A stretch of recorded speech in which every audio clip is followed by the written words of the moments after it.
Bismillahirrahmanirrahim. Alhamdulillahil munfaridi bil izzati wal jalalah, alimil ghaibi wasyahadah, yuzhiru ghaibahu ala man arada ikramah. Ashhadu an la ilaha illallah wahdahu la syarika lahu fima dabbara wa qadah. Wa ashhadu anna sayyidina Muhammadan abduhu wa rasuluhul mukhtassu bi umumir risalah. Allahumma salli wa sallim ala nabiyir rahmati wal hidayah Sayyidina maulana Muhammadin al-ma'zuni bis syafa'ah wa ala alihi wa sahbihi wa dhurriyyatihi wa atba'ihi ila qiyamis sa'ah, amma ba'd. Yang kita hormati dan kita muliakan para habaib dan alim ulama, para muhibbin, hadirin hadirat rahimakumullah. Puji syukur senantiasa kita haturkan kehadirat Allah Subhanahu wa ta'ala, yang mana pada malam ini dengan taufik dan hidayah serta inayahnya kita bisa kembali berkumpul bertemu di majlis yang penuh dengan berkah dan rahmat ini. Salawat dan salam atas junjungan kita Nabi besar Muhammad sallallahu alaihi wasallam dan seluruh keluarga, sahabat, zuriat dan pengikut beliau sampai hari akhir. Para muhibbin rahimakumullah, al-hikmatul khamisatu wal khamsun ba'dal mi'ah minal hikamil ataiyah. Qala al-imam Ahmad ibnu Athaillah as-Sakandari rahimahullah wa nafa'ana bi ulumihi wa asrarih. Hikmah yang ke-155 dari Al-Hikam, berkata Imam Ahmad ibnu Athaillah as-Sakandari rahimahullah, rubbama atla'aka ala waibi malakutih wa hajaba anka ala al-istishrafi ala asraril ibad, yang artinya kadang-kadang Allah memperlihatkan kepada engkau atas gaibnya alam malakut, dan Allah mendinding daripada engkau atas mengetahui terhadap rahasia-rahasia hambanya. Itu yang ke-155 dari Al-Hikam. Rubbama akramakal haqqu subhanah bil ittila' ala ghaibil malakut. Kadang-kadang Allah memuliakan engkau dengan mengetahui atas gaibnya alam malakut. Menurut sebahagian ulama, ada beberapa alam. Disebut alam mulki wasyahadah. Alam yang pertama itu alam mulki wasyahadah, alam di mana kita sekarang berada. Alam mulki wasyahadah. Alam ini diketahui oleh kita, diketahui oleh malaikat, diketahui oleh Allah Subhanahu wa ta'ala. Yang kedua disebut ada alam yang namanya alam malakut. Alam malakut ini hanya diketahui oleh Allah, oleh para malaikat, dan oleh sebagian manusia yang dikehendaki oleh Allah Subhanahu wa ta'ala. Yang ketiga ada yang disebut dengan alamul jabarut. Itu menurut sebahagian ulama itu alam hanya diketahui oleh Allah Subhanahu wa ta'ala. Nah, kadang-kadang Allah itu memuliakan hambanya dengan diperlihatkan kepadanya alam malakut itu. Alam malakut itu contohnya kabaitil izzah di sama'id dunia, seperti baitul izzah yang ada di langit pertama. Di langit pertama tuh ada namanya Baitul Izzah. Itu termasuk alam malakut. Yang mengetahui itu hanya Allah, para malaikat, dan orang-orang manusia yang dikehendaki oleh Allah. Diperlihatkan kepadanya Baitul Izzah. Menurut riwayatnya, Al-Quranul Karim itu diturunkan dari Lauhil Mahfuz ke Baitul Izzah itu 1 biji. Dari Baitul Izzah itu diturunkan kepada junjungan kita Rasulullah SAW bertahap selama 23 tahun. Nah itu Baitul Izzah, itu alam malakut. Wal Baitul Ma'mur, ada yang disebut dengan Baitul Ma'mur, bis sama'is sabi'ah, di langit yang ke-7. Ada lagi Walauhil Mahfuz. Lauhil Mahfuz itu di atas lagi dari langit yang ke-7. Nah itu sebagian dari hamba-hamba Allah, ada yang diizinkan Allah untuk bisa melihat yang tersebut tadi, Baitul Izzah, Baitul Ma'mur, Lauhil Mahfuz. Lauhil Mahfuz ini adalah kumpulan seluruh data alam semesta ini. Di situ kumpulan segala yang ditakdirkan oleh Allah. Tidak ada satupun yang luput dari catatan tulisan yang ada di Lauhil Mahfuz itu. Nah, para muhibbin rahimakumullah, banyak para aulia Allah yang diberikan Allah kelebihan, dia bisa melihat Lauhil Mahfuz itu. Seperti perkataan Syekh Abdullah Al-Qayrawani, Ashhadani Allah Ta'ala ma fis samawati sab'i wa ma fil Lauhil Mahfuz. Aku telah diperlihatkan oleh Allah sesuatu yang di langit yang 7, dan diperlihatkan kepadaku oleh Allah Al-Lauhil Mahfuz. Imam Asy-Sya'rani berkata Syekh Jakir, yaqul ma akhaztul ahda ala murid hatta ra'aituhu ismahu maktuban bil Lauhil Mahfuz wa annahu min auladina. Aku tidak mengambil baiat atas seorang murid. Aku tidak mengambil satu baiat kepada seorang murid sehingga aku melihat dulu adakah namanya di Lauhil Mahfuz bahwa itu orang jadi muridku.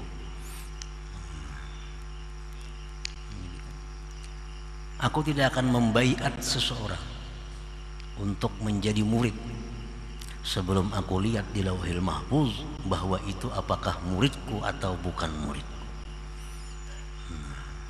Jadi ada sebagian yang demikian. Imam Asy-Syadzili rahimahullah berkata, atla'ani Allah 'ala Lauhil Mahfuz falaula ta'addub ma'a jaddi Rasulillah sallallahu alaihi wasallam laqultu hadza sa'id wa hadza syaqi. Allah memperlihatkan kepadaku Al-Lauhil Mahfuz. Andai kata tidak beradab terhadap Rasulullah, niscaya aku bisa mengatakan ini orang ahli surga, ini orang ahli neraka.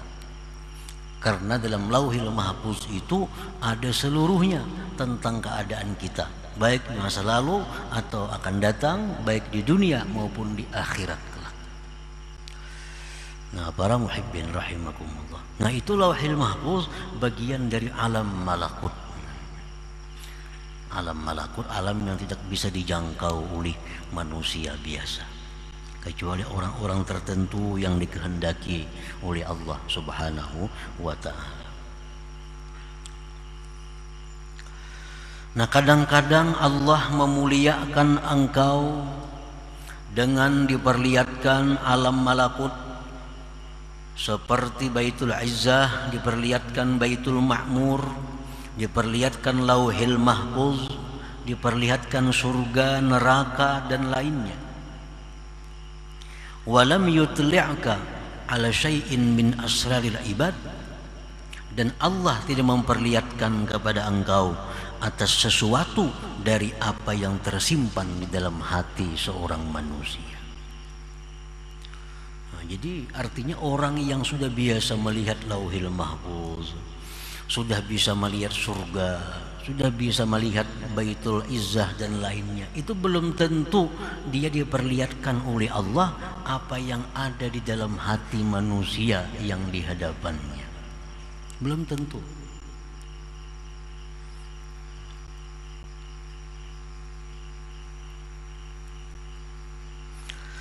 Kenapa Allah tidak memperlihatkan kepadanya rahasia-rahasia yang ada di dalam hati seorang hamba itu? Rahmatan bika wa bihim, karena Allah sayang dengan engkau dan dengan mereka. Karena Allah kasih kepadanya, Allah lindungi apa-apa rahasia yang ada di dalam hati seorang hamba tadi.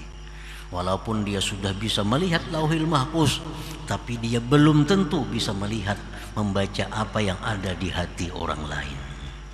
Nah, itu rahmat Allah sebenarnya kepada dirinya dan kepada orang lain itu. Fa innaka rubbama ittala'ta ala ma'siyatin fi qalbihi fabadarta bi mu'aqabati sahibiha wa adami rahmatihi fataka'u fil fitnah. Karena bahwa engkau kadang-kadang mengetahui ada maksiat hati seseorang. Kita ini misal tahu maksiat hati seseorang, ini orangnya pendendam nih. Kita diberitahu Allah, ini orang pendendam dalam hatinya. Orang ini dalam hatinya ria. Nah, kadang-kadang kalau kita diberitahu oleh Allah yang demikian, kita bisa bersegera menindak dia, menghukum dia, dan tidak sayang lagi kepadanya. Maka jatuhlah engkau di dalam fitnah, di dalam satu musibah. Karena kalau kita ini dibuka Tuhan hati orang-orang yang di hadapan kita, diperlihatkan hatinya, ini kotornya hatinya, orang ini rigetnya, cintanya orangnya kepada dunia. Nah, kalau diperlihatkan Allah itu dah kepada kita, nah kita ini bisa benci kepadanya, bisa menjauh daripadanya, bisa menyebut keaibannya. Nah, itu akan menjadi fitnah kepada kita. Jadi itulah Allah Subhanahu wa ta'ala kadang-kadang mendinding kepada seseorang untuk mengetahui isi hati orang lain itu, karena dikhawatirkan demikian tadi. Fala ibrata indal muhaqqiqin bimukasyafati asraril ibad. Tidak ada ibrah menurut para ulama muhaqqiqin dengan mengetahui rahasia-rahasia yang ada di dalam hati hamba. Nah, itu tidak ada ibrah. Kalau misalnya kalau kada tahu hati orang berarti belum wali, itu kada ada hubungannya. Bila kada tahu lagi di hati orang berarti orang ini belum hibat, belum dekat dengan Allah. La ibrah, tidak ada urusan demikian itu. Tidak ada hubungannya. Banyak para aulia Allah yang ditipu orang. Berarti kada kasap juga sih dia itu. Dan itu hal yang biasa. Rasulullah SAW sebagai contoh manusia, contoh Rasulullah ini, datang kepada beliau sekelompok orang dari satu kabilah. Orang ini niat jahat, datang pura-pura masuk Islam lawan Nabi. Banyak serumbungan nih pura-pura masuk Islam, diislamkan oleh Nabi. Ringkas cerita, didiamakan oleh Nabi di suatu tempat di ujung Madinah, di tempat peternakan Nabi. Sekalinya sampai di sana membunuh penjaga ternak. Ternaknya pun dibawanya. Nabi dibungulinya. Nah, ini contoh bahwa yang demikian itu bisa terjadi kepada para aulia-aulia Allah Subhanahu wa ta'ala. Padahal Nabi itu kurang apa? Lauhil Mahfuz, aras, kursi, semuaan sudah dijajaki oleh Rasulullah Sallallahu Alaihi Wasallam. Jadi itulah ibrah, tidak perlu dipandang itu. Li'annaha qad takunu liman la dinalah, karena yang demikian itu mengetahui isi hati seorang hamba itu bisa terjadi bagi orang yang tidak ada agama baginya. Kalkuhan seperti dukun, wasahir tukang sihir. Dukun itu bisa tahu isi hati kita. Jadi urusan mengetahui isi hati orang itu kada tertentu hanya dengan para wali-wali Allah. Artinya orang yang wali bisa kada tahu isi hati orang, tapi orang yang jahat bisa tahu isi hati orang. Bi khilafil ittila 'alal malakut la yakunu illa man arada Allah ikrama. Lain halnya kalau kita diperlihatkan Allah alam malakut. Nah, diperlihatkan oleh Allah kita Baitul Izzah, surga, neraka. Nah, itu tidak akan terjadi kecuali orang yang Allah menghendaki untuk memuliakannya. Bubuhan dukun kada sampai ke sana, kada akan mungkin bisa diperlihatkan Allah alam-alam malakut yang seperti itu. Tapi kalau urusan menangguh isi hati orang, itu dukun bisa. Dan bahkan ada ilmunya. Kalau orang tuh macam ini, oh macam ini, macam ini. Nah, itu bisa terjadi. Jadi oleh para ulama muhakkikin, urusan mengetahui isi hati orang itulah ibrata. Nah, tidak bisa dijadikan pedoman untuk kewalian seseorang, untuk menyatakan kedekatannya kepada Allah Subhanahu wa taala. Nah, lain hal dengan diperlihatkan alam malakut seperti tadi. Nah, itu jelas orang yang diperlihatkan alam malakut itu orang yang dikehendaki oleh Allah untuk memuliakannya. Para muhibbin rahimakumullah.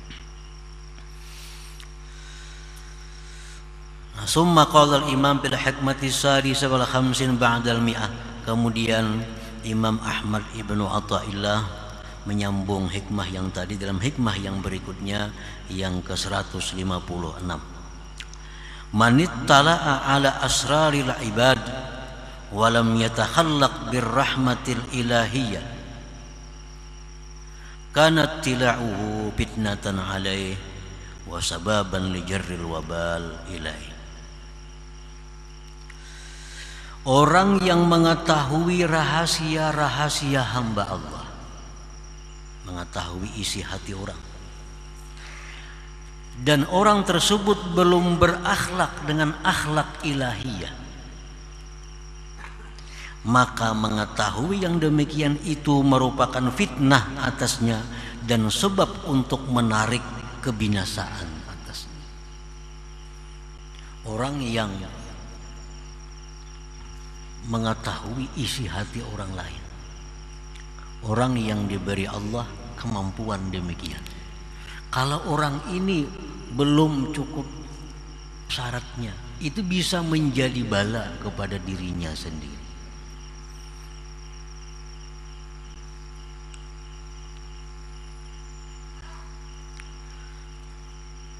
Al-ittila ala asraril ibad qabla tamkin bil musyahadah katauhidil af'al wa takhalluqi bi akhlaqir rahman fitnatun azimah wa baliyatun wa musibah. Mengetahui rahasia-rahasia hamba Allah sebelum mantap dalam musyahadah, sebelum mantap dalam musyahadah, sebelum kuat musyahadahnya, seperti tauhid af'al contohnya belum kuat, dan dia belum berakhlak dengan akhlak ar-Rahman. Mengetahui rahasia hamba itu merupakan fitnah yang besar dan bala serta musibah. Kita ini mengetahui aib orang, mengetahui aib orang, kada usah nang urusan kasab. Misalnya kita dihabarakan orang aja tentang rahasia, kita dikabarkan orang tentang aib si fulan. Nah, ada kawan kita berkisah, "Icam tahulah lawan si fulan, tahu. Wah, ini dikisahkannya aibnya kepada kita nih." Nah, apabila kita yang mendengar ini belum mantap musyahadah, belum berakhlak Ar-Rahman, itu berita bisa mencelakakan kita. Itu kabar bisa membinasakan kita. Kadang-kadang ada nama atari berita tuh. Si anu si pulan ka ini gawiannya, si anu si pulan ka ini. Si anu ka ini. Nah, kita mendengar berita itu. Nah, kita mendengar nih dalam bahaya. Bila kita belum mantap tauhid af'al, belum berakhlak Ar-Rahman, ini bisa menyebabkan datangnya dosa kepada kita. Nah, para muhibbin rahimakumullah. Li'annahu qad ya'taqidu bidzalik al-maziyyata 'ala an-nas fayadkhuluhu al-kibru wal 'ujubu wa huma manba'ul ma'asi. Karena bahwasanya terkadang dia mengiktikadkan dengan demikian itu akan lebih atas manusia. Orang yang diberi Allah sesuatu yang dia bisa mengetahui rahasia orang. Nah, kalau orang ini belum mantap musyahadahnya, ini bisa menimbulkan satu, inya merasa hebat. Inya merasa ada kelebihan daripada orang lain. Nah, itu bisa dimasuki oleh sifat sombong, bisa dimasuki oleh sifat ujub. Yang keduanya itu merupakan sumber dari segala macam maksiat yang ada di dalam hati. Ini orang bisa diuji oleh Allah. Nah, bisa diuji oleh Allah, diuji. Karenanya sudah beramal, sudah berwirid, sudah menuntut ilmu, disiplin dengan demikian, diuji oleh Allah. Diberi Allah sesuatu tentang mukasyafatu asraril ibad. Diberi Allah dia pengetahuan mengetahui rahasia hamba Allah. Lalu dia ini merasa bahwa dirinya hebat. Merasa dirinya hebat daripada orang lain. Timbul di situ kesombongan, timbul keujuban, timbul keangkuhan, timbul memamerkan kelebihannya. Ada kita berteman orang bersalaman, ini sombong orang ini. Ada kita bersalaman orang beri maras banyak hutang kasihan jadinya. Tahu rahasia orang. Nah, karena ini orang belum cukup musyahadahnya, belum mantap, akhirnya jadi mainannya. Jadi mainannya. Padahal itu cobaan dari Allah kepada dirinya, diberi yang demikian itu.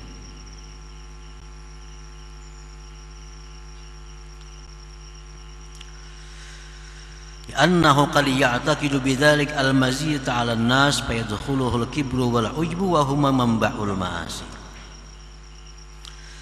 Wa annahu qad lam yatakhallaq bi akhlaqir rahman. Nah, bisa juga orang yang ini dia belum punya akhlak dengan akhlak Allah Ar-Rahman.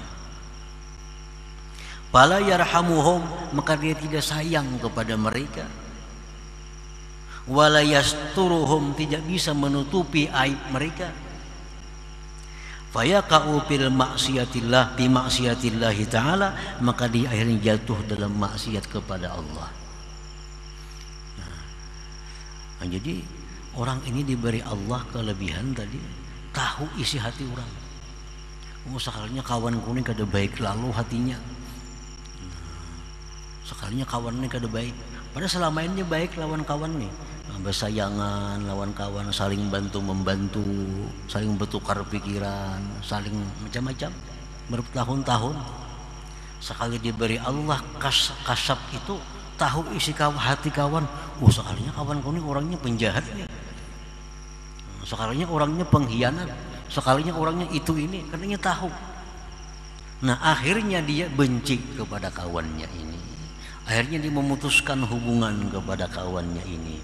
Karena apa? Karena dia mengetahui hal-hal seperti itu, dirinya belum bersifat dengan sifat Allah Subhanahu wa ta'ala. Nah, para muhibbin rahimakumullah, pernah diceritakan Nabi Ibrahim alaihissalam sedang berada di rumah. Datang seorang fakir miskin tua, pengemis. Wahai Ibrahim, aku lapar, aku hendak minta makan. Nabi Ibrahim, engkau beriman kada lawan Allah. Kok kada beriman lawan Allah? Jarnang Tuhan tadi, kok kada beriman lawan Allah? Ujar Ibrahim, mun ikam kada beriman lawan Allah, ikam kada aku beri makan ni. Ikam kada aku beri makanan. Tapi bila ikam beriman, ikam naik ke rumah pujamu. Ini laki-laki tua tadi, kada biar mati aku kada beriman. Biar mati kada beriman non Allah Ta'ala. Tulah jalan laki-laki tadi, jalan meninggalkan Nabi Ibrahim. Nabi Ibrahim ini ditegur oleh Allah Subhanahu wa Ta'ala. Wahai Ibrahim, kenapa engkau hendak memberi makan orang, mengaitkan dengan keimanan?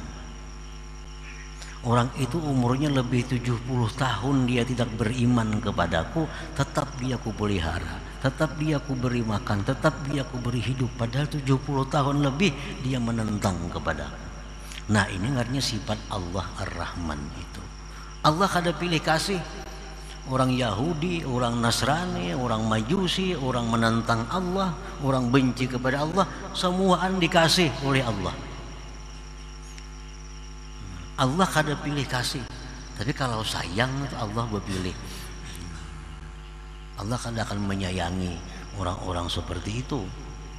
Kalau kasih, semuaan dikasih oleh Allah. Nah, dikhawatirkan kalau kita belum punya sifat-sifat Ar-Rahman macam itu, melihat ada orang ini hatinya ada dengki, ada dendam, lalu kita benci kepadanya. Inya dalam kesusahan kita kada mau lagi membantu inya, putus hubungan dengan inya. Nah, itu yang dikhawatirkan kalau kita mengetahui tentang rahasia seorang hamba, sedangkan kita belum mantap musyahadah kita, belum mantap sifat akhlak Ar-Rahman yang ada pada diri kita ini. Nah, para muhibbin rahimakumullah. Nah, seperti lagi dicontohkan orang yang berakhlak dengan akhlak Ar-Rahman ini, Ma'ruf bin Fairuz Al-Karhi. Beliau itu orang Mesir. Diceritakan bahwa Ma'ruf Al-Karhi ini dengan sahabat-sahabatnya berjalan di tepi sungai Nil. Di sungai itu ada kapal serumbungan manusia, laki-laki bini-bini nang benyanyian, begembusan, beminuman arak galaan. Di sungai ada yang mengatakan sungai Furat Irak. Ada pula riwayat yang mengatakan ini sungai Furat di Irak. Jadi ujar murid-murid Ma'ruf Al-Karhi, doakan tinggalan kapalnya tuh, begembusan di kapal, beminuman arak, binian lakian, doakan dan tinggalan kapalnya. Nah, ini orang belum punya akhlak dengan akhlak Ar-Rahman. Ujar Ma'ruf Al-Karhi, jangan demikian. Kita doakan aja kepada Allah. Apa doanya? Ya Allah, sebagaimana Engkau telah menggembirakan dia di dalam dunia ini, maka gembirakanlah mereka nanti di akhirat. Dalam dunia ini rame macam itu, yang di akhiratnya kayak itu pulang enak, mudah-mudahan. Artinya bahasa kitanya orang ini akan diberi Allah kena tobat, lalu inya baik, di akhirat lalunya gembira. Nah, ini sifat daripada Allah Subhanahu wa Ta'ala. Ini akhlak daripada akhlak Ar-Rahman. Artinya selalu mengasihi manusia, mengasihi apapun, walaupun orang itu maksiat kepada Allah. Cuman arti kasihnya itu berbeda-beda. Macam dalam Ratibul Idrus itu ada Allahumma arham walidina, ya Allah kasihilah orang tua kami. Allahumma arham al-muznib, ya Allah kasihilah, sayangilah orang-orang yang berdosa. Nah, artinya apa? Sayangilah orang berdosa itu dengan diberikan tobat kepadanya. Itu maksudnya. Nah, jadi apabila kita mengetahui isi hati seorang hamba, sedangkan kita belum mantap tauhidnya, sedangkan kita belum berakhlak dengan akhlak yang mulia, maka pengetahuan kita terhadap hati seorang hamba itu akan mendatangkan bala, musibah dan maksiat kepada kita sendiri. Nah, oleh karena itulah Allah Subhanahu wa ta'ala tidak memberi mukasyafah asraril ibad ini kepada setiap orang yang dicintainya. Nah, sebagian orang yang dicintai Allah diperlihatkannya di alam malakut, ia melihat segala yang terjadi pada alam malakut, tapi ia kada tahu dengan isi hati orang rumahnya sendiri. Itu bisa terjadi karena apa? Karena Allah memberikan rahmat kepada mereka itu. Kalau tahu isi hati, bisa besarakan laki bini, bisa besarakan. Kita ini tahu hati bini, bisa kita saraknya. Bini tahu isi hati kita, bisa tinggalkannya berjauh kita. Nah, itu rahmat dari Allah Subhanahu wa ta'ala kepada kita. Walaupun kita sudah tahu hal-hal yang gaib, tapi kadang-kadang isi hati orang rumah kita kadang diberi Allah untuk mengetahui yang demikian itu. Nah, rahmat daripada Allah Subhanahu wa ta'ala. Nah, kemudian selanjutnya hikmah yang ke-157. Ila hadratin Nabi sallallahu alaihi wasallam al-Fatihah. Iyyaka na'budu wa iyyaka nasta'in. Shiratal mustaqim. Ya Allah biha, ya Allah biha, ya Allah bihusnil khatimah. Ya Allah biha, ya Allah biha, ya Allah bihusnil khatimah. Ya Allah biha, ya Allah biha, Allah bihusnil khatimah. ويا أيها الرجل منه شفاعة صلوا عليه وسلموا تسليما.